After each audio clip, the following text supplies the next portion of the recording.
respeita esse homem, ele de fato é progenitor de fé. Creu, sem referência, sem testemunho, sem saber o que ele fazia, ele tão somente creu. Ele creu.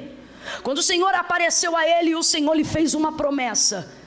Ora, disse o Senhor a Abraão, foi o que nós lemos aqui. Ora, disse o Senhor a Abraão: sai do meio da tua terra, do meio da tua parentela, e vai para a terra em que eu vou te mostrar.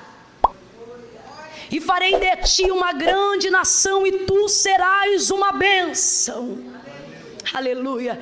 E o texto diz que sobre aquela palavra, ele juntou as suas coisas e saiu. Porque nós lemos 3 capítulos, porque esses 3 capítulos tipificam bem a nossa vida quando a gente olha para Abraão.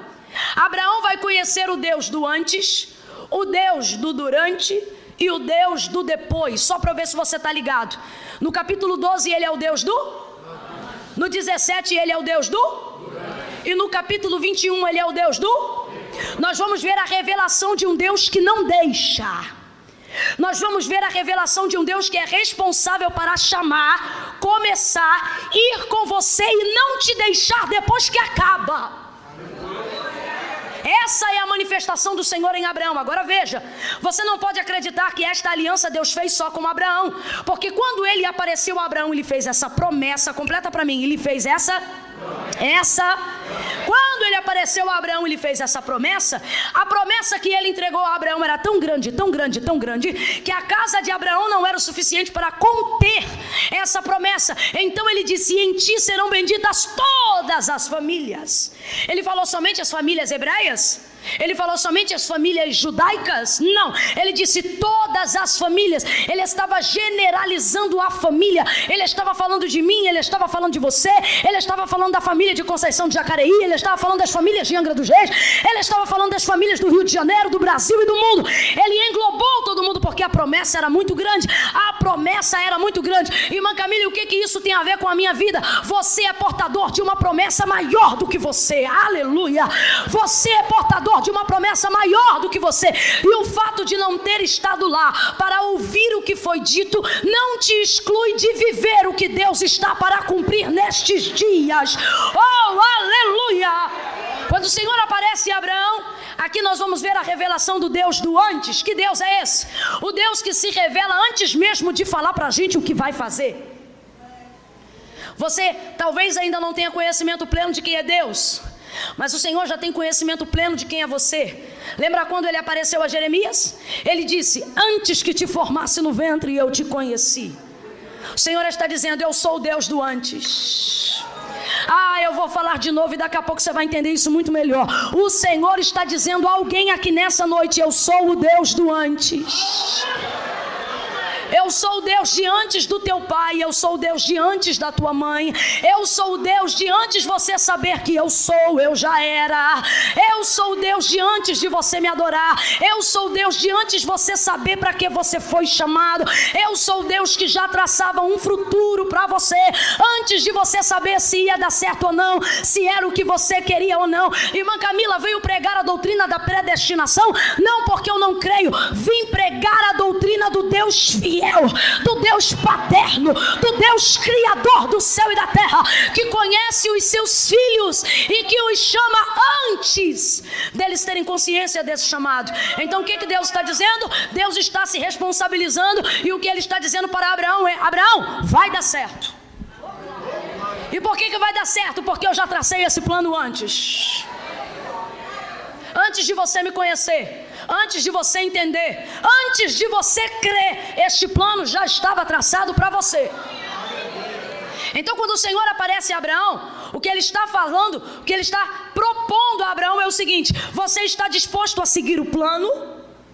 E é isso que o Espírito de Deus está falando para algumas pessoas aqui que também receberam da parte de Deus uma promessa. Ele diz assim: não tem como dar errado. Eu tracei esse plano antes de você chegar à compreensão. Agora, eu preciso saber se você está disposto, se você está disposta a seguir o plano. Deus cria pontes para os lugares que a gente quer chegar. Deus é o dono dos métodos para realizar coisas que a gente quer fazer, mas não sabe como. Só que para isso Ele está nos dizendo: você está disposto a seguir o plano? Seguir o plano aqui significa você está disposto a obedecer.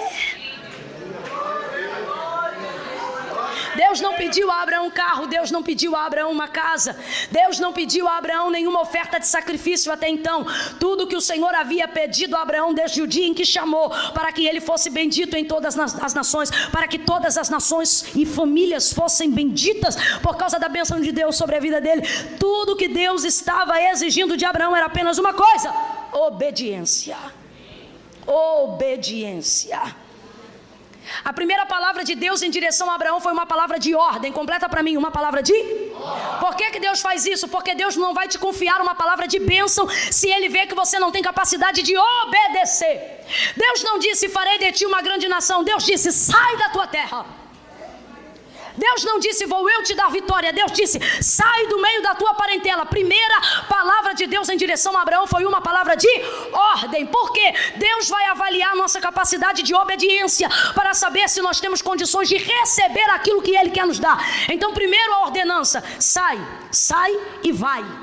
São as 3 palavras de ordem do versículo que nós lemos: sai, sai e vai. E por que eu vou fazer isso? Aí ele diz assim: mostrar-te-ei. Ele disse onde era? Ele falou onde era? Ele disse: eu só vou revelar se você sair, for e caminhar. O que ele está dizendo é: o que eu tenho para revelar na sua vida, você só vai descobrir enquanto caminha. E você só vai ter força para caminhar em direção ao destino que eu estou dando se você tiver capacidade de me obedecer. Deus trouxe alguém aqui para dizer: ei, o problema não é maldição hereditária, o problema não é cadeia antiga, o problema não é trauma, não é porque sua avó fez roncó, porque o seu tio era bruxo, porque o outro era satanista. Aí, irmã Camila, mas o mundo espiritual não funciona assim. Eu sei como é que o mundo espiritual funciona, mas Jesus veio para desfazer as obras do diabo. E segunda coisa, a palavra de Deus orienta acerca de todas as maldições e entravamentos que nós conhecemos. A Bíblia diz que a maldição sem causa não encontra lugar de repouso na nossa vida. Irmã Camila, então o que é que está acontecendo? O Senhor está dizendo: ei, o problema é que você quer me trazer uma série de sacrifícios para chegar ao lugar em que eu coloquei. Agora veja, Davi vivia no tempo da lei. Davi ofertava holocaustos diante do Senhor. Ele queimava boi, ele queimava ovelhas, ele queimava vacas, ele queimava vísceras de carneiro. Mas quando ele pecou e caiu e compôs o Salmo de número 51, ele viu que a presença de Deus não voltava para a sua vida. Ele viu que a presença de Deus não voltava para a sua casa. Aí ele vai colocar-se diante do Senhor e vai compor um outro salmo. E este é o salmo da sinceridade. Ele diz assim: tu não te comprases em sacrifícios. Eu estou falando de alguém que nasceu no tempo da lei, de alguém que para pedir perdão de pecado tinha que levar 2 bodes para o altar.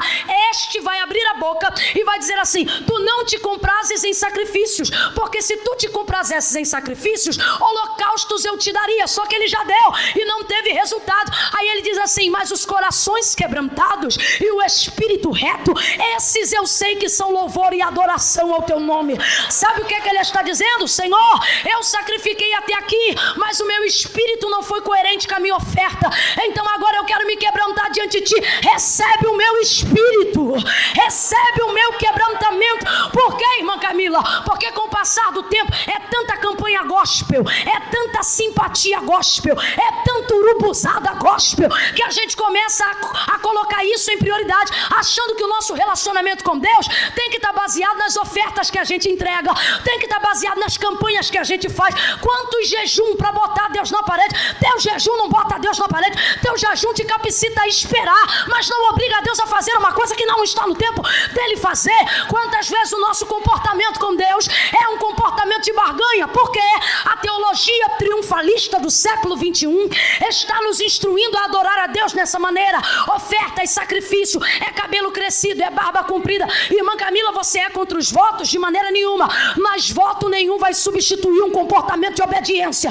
O Senhor está dizendo: primeiro me dá a tua obediência, depois você me apresenta os teus votos. Primeiro me dá a tua obediência, depois você deixa a barba crescer. Primeiro me dá a tua obediência, depois você bota a gravata. Primeiro me dá a tua obediência, depois você você usa a saia comprida. Primeiro me dá tua obediência, depois você deixa o cabelo crescer. Eu não quero oferta incoerente. Nós estamos para viver um tempo do cumprimento das grandiosíssimas promessas de Deus. Eu falei grandes, eu falei o quê? Eu falei o quê? Deus não nos